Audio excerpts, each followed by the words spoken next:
fairy tales and old wives' tales are an important piece of the puzzle when attempting to document African American history in the United States accurately.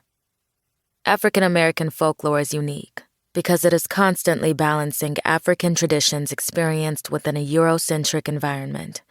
There is a duality to it that remembers and reinvents. Some traditions and thoughts stay firm, though. The importance of water, community, and animals as symbols is seen in both African and African American folklore.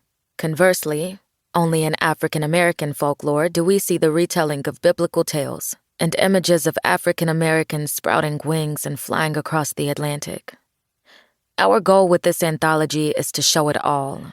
The devil at the crossroads, Orishas, hoodoo, pain, joy, frustration, community, and, most of all, at the center of every folktale, a universal truth. Too often, Black narratives are called not literary because the magical aspects in them do not fit the Eurocentric mold for what is literary. Writers like Toni Morrison, Maya Angelou, Zora Neale Hurston, Lucille Clifton, and many more refuse to fit in the box made by Western society. Instead, they sawed out of the box and went walking into open pastures of possibility. They would not be silenced, and magic made their words glitter on the page. What does a mermaid look like?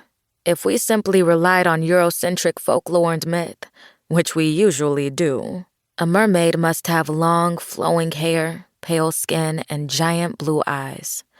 Princesses are always locked away and need saving or protecting. These narratives never include Black folklore or African stories that are older than time. But Poemhood, our Black revival, invites young adults into this lush world of folklore and the Black experience. In this anthology, poets spanning generations lovingly reflect, inspect, comment, and retell many Black folktales. The poems remember and talk with the poems of those who came before, while offering fresh perspectives on current events.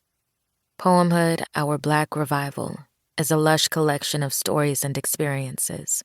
And, of course, there are a few ghosts haunting the pages because, in Black culture, ancestors are ever present. Their strength and legacy guide us long after they are gone.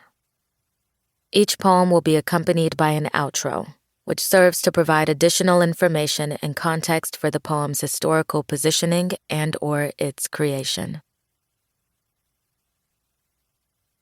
Intro. Young Africans, Gwendolyn Brooks. Of the furious, who take today and jerk it out of joint, have made new underpinnings and a head.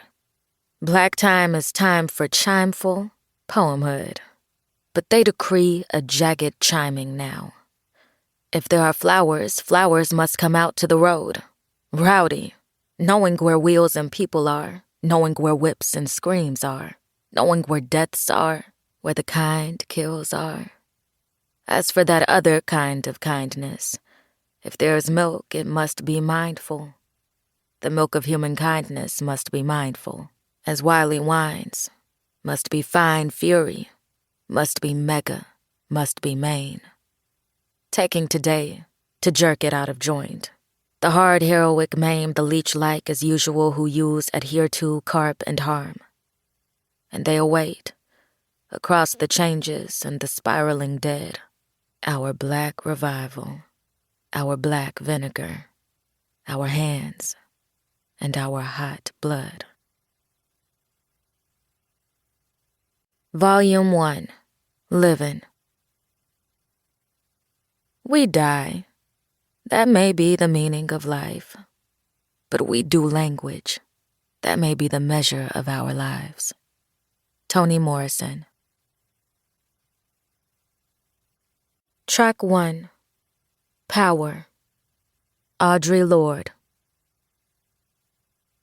The difference between poetry and rhetoric is being ready to kill yourself instead of your children. I am trapped on a desert of raw gunshot wounds and a dead child dragging his shattered black face off the edge of my sleep, blood from his punctured cheeks and shoulders.